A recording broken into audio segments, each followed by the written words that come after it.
அனைவருக்கும் வணக்கம். இந்த காணொளியில் இந்திய மொழிகளின் வரலாறு குறித்து காணலாம். தொகுத்து வழங்குபவர் முனைவர் மு. செல்லமணி, உதவி பேராசிரியர், தமிழ்துறை, ஜே கலை அறிவியல் கல்லூரி, தன்னாட்சி. இந்திய மொழிகளின் வரலாறு எங்கிருந்து ஆரம்பித்தது என காணலாம். நீக்ரோ இனத்தவர்கள் தொடக்க நிலையில் தமது மொழிகளை இந்திய மண்ணில் நிலைநிறுத்திருக்கலாம் என்று பொதுவாக கருதப்படுகிறது. இந்த இனத்தவரின் கூறுகளை தமிழ்நாட்டில் உள்ள இருளர்கள், காடர்கள், பணியர்கள், குறும்பர்கள் ஆகியோரிடம் இருந்து காண்கிறோம். தமது மொழியை இழந்து தற்போது இவர்கள் தமிழ் மொழியிலிருந்து முகிழ்த்த பல கிளைமொழிகள் அல்லது வட்டார வழக்குகளை பேசுகின்றனர். திபெத்தோ பர்மிய மொழி குடும்பத்தை சார்ந்த மொழிகளை பேசும் மங்கோலிய இனத்தை சார்ந்த மக்களை கிரதர்கள் என்று வேதகால ஆரியர் அழைத்தனர். இவர்களை பற்றிய குறிப்பு அதர்வண யசூர் வேதங்களில் காண முடிகிறது. ஆஸ்ட்ரிக் மொழி பேசுவோர் சீனாவிலிருந்து வந்திருக்க வேண்டும் என்று பொதுவாக கருதப்படுகின்றது. சிலர் திராவிடர்களுக்கு முன்னர் இந்தியாவிற்கு வந்த மத்திய தரைப்பகுதியினரே இவர்கள் என்பர். திராவிடர்கள் ஆசிய மைனர், கிழக்கு மத்திய தரைக்கடற் பகுதி ஆகிய இடங்களிலிருந்து வந்திருக்க வேண்டும் என்று பொதுவாக கருதப்படுகின்றது. இதற்கு மாறுபட்ட கருத்துக்களும் உள்ளன. கிழக்கு ஈரான், வடமேற்கு இந்திய பகுதிகளில் வாழ்ந்த ஆரியர்கள் இந்தியாவிற்கு வந்து இந்தியாவில் உள்ள நகர நாகரிகங்களை அளித்தனர். இந்தியாவில் முதலில் கிழக்கு வடக்கு பஞ்சாப் பகுதிகளில் தங்கிய அவர்கள் பல்வேறு பகுதிகளிலும் பரந்துபட்டு வாழத் தொடங்கினர். இவர்கள் இந்தோ ஆரிய மொழிகளின் பரவுதலுக்கு அடிக்கோலி நின்றனர். இவ்வாறு பல்வேறு காலங்களில் வந்து சேர்ந்த பல்வேறு இனத்தவரின் மொழியினரின் சங்கமமாக கலவையாக இந்திய பண்பாடு உருப்பெற்றது. இந்திய மொழி குடும்ப ஆய்வில் திராவிட மொழிகள் பற்றி கால்டுவெல் மேற்கொண்ட ஆய்வு மிகச் சிறப்பு வாய்ந்தது.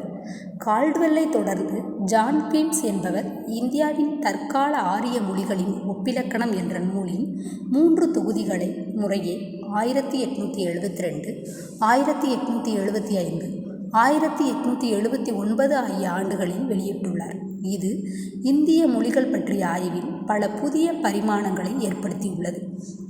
புகழ்பெற்ற சமஸ்கிருத மொழி அறிஞரான திரு ராமகிருஷ்ண கோபால் பந்தகர் 1877 மும்பை பல்கலைக்கழகத்தில் இந்தோ ஆரிய மொழிகள் பற்றிய விரிவான சொற்பொழிவு ஆற்றியுள்ளார். ஆரிய மொழிகள் சமஸ்கிருதம், பிராகிருதம், பாசா என்ற 3 நிலைகளில் முறையே பழைய இந்தோ ஆரியம், இடைக்கால இந்தோ ஆரியம், புதிய இந்தோ ஆரியம் என்ற படிநிலைகளில் காலந்தோறும் வளர்ந்துள்ளதை இவர் தமது உரையில் விரிவாக விளக்கி காட்டினார். இவற்றை தொடர்ந்து சிந்தி, இந்துஸ்தானி, வங்காள மொழி, தமிழ், மலையாளம், தெலுங்கு, கன்னடம், மைத்திலி, காஷ்மீரி போன்ற பல்வேறு தனித்தனி மொழிகளின் வளர்ச்சி பற்றியும் அறிஞர்கள் பலர் ஆய்ந்து நல்ல பல நூல்களை வெளியிட்டுள்ளனர். உலக மொழிகள் 2011 எடுக்கப்பட்ட உலக மொழிகள் கணக்கெடுப்பின்படி உலகில் மனிதர்களால் பேசப்படும் மொழிகள் 6500 என கணக்கிடப்பட்டுள்ளது. இவற்றில் ஏறத்தாழ 2000 மொழிகள் 1000க்கும் குறைவான மக்களாலேயே பேசப்படுகின்றன. உலகில் உள்ள மொழிகளை மொழியியல் அறிஞர்கள் இனவழி மொழி குடும்பம் என்றும் அமைப்பு வழி மொழி குடும்பம் என்றும் 2ஆக பகுப்பர். இனவழி மொழி குடும்பம் என்பது தமிழும் மலையாளமும் ஒரு காலத்தில் ஒன்றாக இருந்து பிற்காலத்தில் அவை 2ஆக பிரிந்தது போல் பல 100 ஆண்டுகளுக்கு முன் ஒரு மொழியாக இருந்து பின்னர் அந்த மொழியிலிருந்து பல மொழிகள் உருவாக்கம் பெறுவதாகும். இதை தவிர பல்வேறு மொழிகளை வட்டார வகை மொழிகள் என்றும் சில அறிஞர்கள் பகுத்து பார்க்கின்றனர். உலகில் உள்ள நாடுகளிலேயே இந்தியாவில்தான் மிகுதியான மொழிகள் பேசப்படுகின்றன. ஒரு காலத்தில் சோவியத் ரஷ்யா பிரியாமல் இருந்த காலத்தில் இந்த நாடுதான் உலகிலேயே அதிக மொழிகள் பேசும் நாடாக விளங்கியது. சோவியத் ரஷ்யா பிளவுபட்ட பின் இந்திய நாடு அதிக மொழிகள் பேசும் நாடாக விளங்குகின்றது. பல்வேறு இனக்குழுக்கள் நிறைந்த நாடாகவும் அதுபோலவே பல்வேறு மொழிகளை பேசும் சமூகத்தை கொண்ட நாடாகவும் திகழ்கிறது. இந்திய நாட்டில் 1652க்கும் மேற்பட்ட மொழிகள் பேசப்படுவதாக கணக்கிடப்பட்டுள்ளது. இந்திய மொழி குடும்பங்கள் பற்றிய தகவல்கள் நாளுக்கு நாள் மாறிக்கொண்டே வருகின்றன. தொடக்க நிலையில் இந்திய மொழிகள் அனைத்தும் சமஸ்கிருதத்திலிருந்து படிப்படியாக தோன்றியவை என்று தவறாக கணிக்கப்பட்டிருந்தது. கல்கத்தாவில் உள்ள ஆசிய கல்விச் சங்கத்தை தோற்றுவித்த சர் வில்லியம் ஜோன்ஸ் சமஸ்கிருதம் இந்தோ ஆரிய மொழி குடும்பத்தோடு தொடர்புடையது என்பதை 1786 நிலைநாட்டிய போது இந்திய மொழிகள் பற்றிய பழைய கண்ணோட்டங்கள் மாற்றம் காணத் தொடங்கின. 1961 ஆண்டு மக்கட்தொகை கணக்கெடுப்பில் 1652 மொழிகள் இந்தியாவில் பேசப்படுவதாக தெரிவிக்கப்பட்டுள்ளது. இவற்றுள் 1/3 அதாவது 57.4 மொழிகள் இந்தோ ஆரிய மொழிகளாக உள்ளன. இவற்றை பேசியோர் இந்திய மக்கள் தொகையில் 73.30 விழுக்காட்டினர் ஆவார்.